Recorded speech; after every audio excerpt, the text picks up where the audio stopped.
Hi guys, welcome to quick Mariner.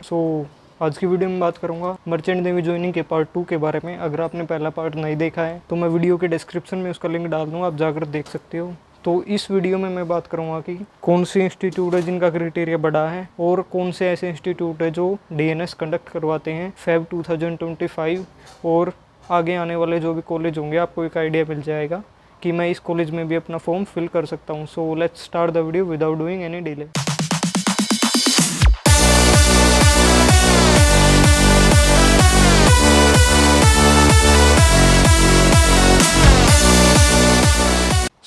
अगर मैं पहले इंस्टीट्यूट की बात करूँ वो है हमारा इंटरनेशनल मैरीटाइम इंस्टीट्यूट। अगर आप कुछ टाइम से भी मर्चेंट नेवी में डीएनएस की प्रिपरेशन कर रहे हो तो आपने आईएमआई का नाम ज़रूर सुना होगा।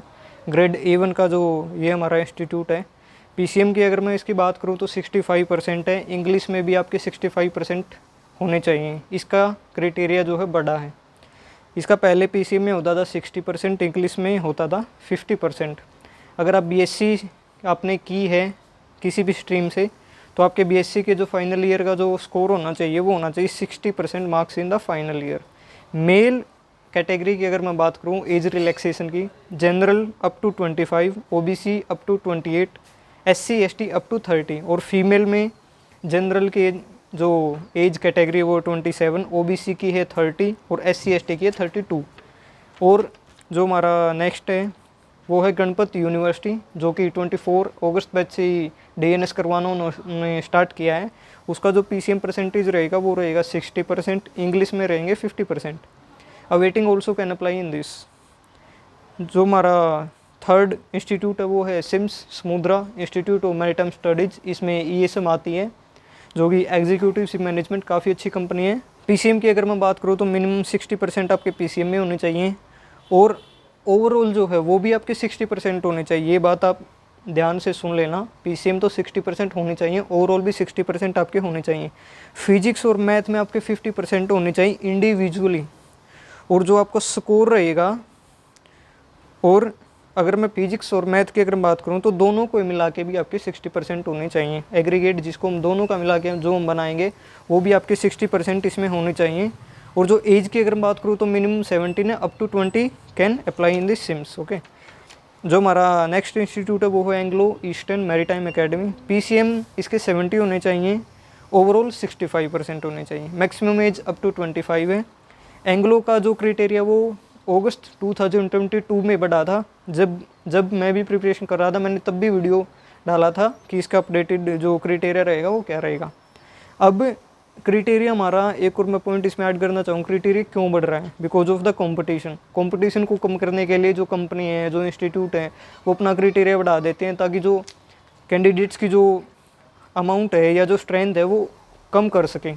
इसलिए तो अगर आप 12th में हो, 11th में हो और मर्चेंट नेवी आपका ड्रीम है, आप उसको ज्वाइन करना चाहते हो, तो आपको अभी अपनी पढ़ाई के ऊपर ध्यान देना होगा। धीरे धीरे आप इस फील्ड में आ सकते हो। अगर आपके पीसीएम अच्छे हैं तो आपको कंपनी ज़्यादा प्रेफरेंस देगी दूसरों के कंपैरिजन में।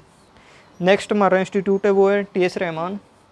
पीसीएम 60% रहेंगे, इंग्लिश 50% रहेंगे, एज अप टू 25 है। और मेडिकल की मैं बात करूँ 6/6 आपका आई साइट होना चाहिए, बट 6/9 अगर आपकी इवन आई है तो भी आपका चल जाएगा। काफ़ी कंपनी होती हैं उनकी एक अपनी अलग क्राइटेरिया, तो वो अपने हिसाब से मेडिकल लेती हैं, वो सबका अपना अपना है। उसके बारे में हम इसके बारे में बात नहीं करेंगे। नेक्स्ट वीडियो अगर मैं बनाऊंगा उसके बारे में आपको बता दूंगा कि मेडिकल में आपका क्या क्या चीज़ें कंसीडर की जाती हैं जब आपका मेडिकल होता है। मैंने भी करवाया पहले भी, उसके बारे में आपको डिटेल में बता दूंगा। हमारा नेक्स्ट इंस्टीट्यूट है great eastern institute of maritime studies, जिसको हम ग्रेट ईस्टर्न कंपनी है उनका ये इंस्टीट्यूट है। 60% पीसीएम रहेगा।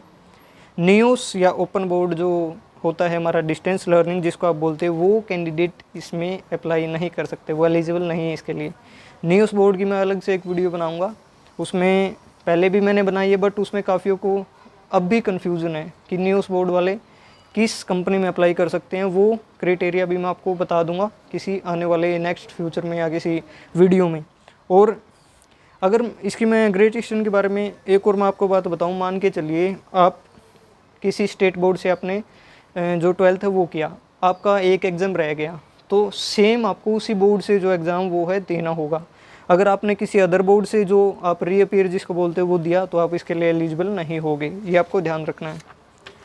नेक्स्ट इंस्टीट्यूट है तोलानी मैरीटाइम इंस्टीट्यूट TMI, जिसको हम बोलते हैं। PCM रहेगा हमारा 60%, 10th 12th में 50% कंपलसरी है।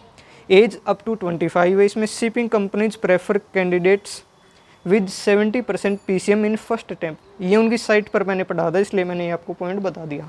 इससे पहले मैंने आपको बता ही दिया कि आपका जितना अच्छा PCM होगा, जितना आपका 12th में परसेंटेज होगा, उतनी आपको ज़्यादा प्रेफरेंस मिल गए, चांसेस बढ़ जाते हैं। नेक्स्ट जो हमारा इंस्टीट्यूट रहेगा वो रहेगा एमेट। एमेट अपने आप में एक यूनिवर्सिटी है, वो IMU से एफिलिएटेड नहीं है। IMU से इसका कोई लेना देना नहीं है, आप ये मत सोचना वो भी IMU से एफिलिएटेड है। उसका जो क्राइटेरिया वो कोई स्पेसिफिक नहीं है, बट मैं आपको एक बता देता हूँ कंपनी के बेस के हिसाब से, जो कि उन्होंने अपनी साइट पर मेंशन कर रखा है। उसमें एक अलग कोर्स भी होता है, higher diploma in nautical science. वो एक डिफरेंट कोर्स है, वो 2 साल का होता है। आप उसमें ये मत सोचना कि यही DNS है। 2 टाइप के DNS होते हैं, एक 1 ईयर का, एक 2 ईयर का है। तो उनमें से आपको 1 ईयर वाला चूज़ करना होता है, जो कि सब करते हैं। उसमें फ्लीट का जो क्राइटेरिया रहेगा वो रहेगा PCM में 70% है। इंग्लिश जो कि आप 12th में, वो भी 70 रहने चाहिए। Nios open distance not eligible. Height आपकी रहेगी 160 सेंटीमीटर। BMI 25 से कम होना चाहिए। और सिनर्जी की अगर बात करूँ, सिनर्जी का भी उनके साथ टाइप है। सिनर्जी के जो PCM में 60% उन्होंने मांग रखे हैं, 50% इन इंग्लिश। ये जो क्राइटेरिया उनका ये रहेगा। नेक्स्ट जो हमारा कॉलेज है वो HIMT है, Hindustan institute of maritime training. PCM रहेंगे 60%, 50% इंग्लिश में आपके होने चाहिए। 17 to 25 आपका जो एज है वो रहनी चाहिए। आपका एज रिलैक्सेशन अगर आपको चाहिए तो आप उनकी साइट पर जाकर दे सकते हो, हर इंस्टीट्यूट के। अगर वो देते हैं तो मेंशन रहेगा, अगर नहीं देते हैं तो उसमें आप कुछ नहीं कर सकते। और आपके 10th 12th में 50% रहने चाहिए। इसकी जो फ़ीस है 4,50,000 इसकी फ़ीस है।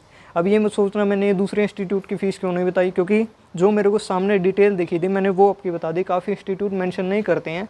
एक अच्छी चीज़ और है, काफ़ी इंस्टीट्यूट ने मेंशन करना शुरू कर दिया। मैंने पहले के कंपैरिजन में अगर अब देखा ना, वो आपको सामने ही दिख जाएगा कि इनकी इतनी फ़ीस है। नेक्स्ट इंस्टीट्यूट है हमारा 7 आइलैंड शिपिंग लिमिटेड। ये जो कंपनी है 7 आइलैंड, इनका इंस्टीट्यूट का नाम है।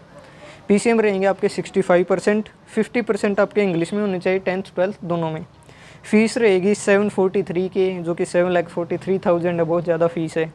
SCI का जो क्राइटेरिया रहेगा वो रहेगा हमारे PCM में रहेंगे 65%, 50% इन इंग्लिश, 10th 12th दोनों में। फ़ीस इसकी भी 7 लाख रुपीज़ है। ये भी मेरे को बहुत ज़्यादा लगी। और जो लास्ट हमारा इंस्टीट्यूट रहेगा वो रहेगा ARI Delhi applied research international जो है। ये इस साल से मैंने तो सुना था कि DNS कंडक्ट करवाना इन्होंने वापस से शुरू कर दिया है, बट अगर इसके फॉर्म निकलेंगे तो मैं आपको अपडेट कर दूंगा। ये उसमें अप्रूव्ड है, इसलिए मैंने इसको इस लिस्ट में ऐड कर दिया है। ARI दिल्ली का जो PCM का परसेंटेज है वो रहेगा 60%, इंग्लिश में रहेंगे 50%, 10th 12th दोनों में। अब last but not the list, IMU campus की अगर मैं बात करूँ, 2 हमारे पास कैंपसेज हैं। एक चेन्नई कैंपस है और एक नवी मुंबई कैंपस है, जो दोनों DNS कंडक्ट करवाते हैं। बट उसमें सीन ये है, आप एडमिशन लेते हो, उसमें कंपनी आती हैं, वो आपको प्लेसमेंट दे ना दे उसकी कोई गारंटी नहीं है। अगर आप जाना चाहते हो तो अपने रिस्क पर आप काउंसलिंग के थ्रू आप जा सकते हो। उसका जो क्राइटेरिया वो भी मैं आपको बता देता हूँ। 60% PCM में होने चाहिए, 50% इन 12th होने चाहिए। तो ये तो हमारे थे इंस्टीट्यूट, इनका क्राइटेरिया। अब जो बेसिक चीज़ें वो भी मैं आपको बता देता हूँ। IMU CT सबके लिए कंपलसरी है, जो कि IMU से एफिलिएटेड है। और जैसे एमेट है वो नहीं है, बट वो IMU का जो CT है उसको कंपलसरी मानता है। और एज रिलैक्सेशन भी आपको मिल जाएगा अगर इंस्टीट्यूट आपको प्रोवाइड करवाता है, कंपनी आपको प्रोवाइड करवाती है। ऐसा है जैसे Feb 2025 के लिए फॉर्म निकलेंगे, उसमें ऐसा नहीं है हर कंपनी है। जो अगस्त बैच में सबसे ज़्यादा कंपनी जाती हैं, बच्चों को बल्क में ले लेती हैं, इसलिए Feb में उनके कम चांसेस है। बट जितने भी हैं उनको फॉर्म जब भी निकलेंगे मैं आपको अपडेट कर दूंगा। आपको टेंशन लेने की कोई भी ज़रूरत नहीं है। न्यूज़ बोर्ड की मैं अलग से एक वीडियो बनाऊंगा। सो आज की वीडियो में इतना ही। आई होप कि आपको वीडियो अच्छा लगा होगा। अगर कुछ भी आपका डाउट है किसी भी चीज़ से रिलेटेड, आप कमेंट सेक्शन में जाके पूछ सकते हो, उसका मैं रिप्लाई देने का ट्राई करूँगा। अगर टॉपिक ऐसा लगे कि हाँ भाई इस पर एक वीडियो बनानी चाहिए तो वो भी मैं आपको प्रोवाइड करवा दूँगा। So thank you very much for watching this video and thank you very much for your time.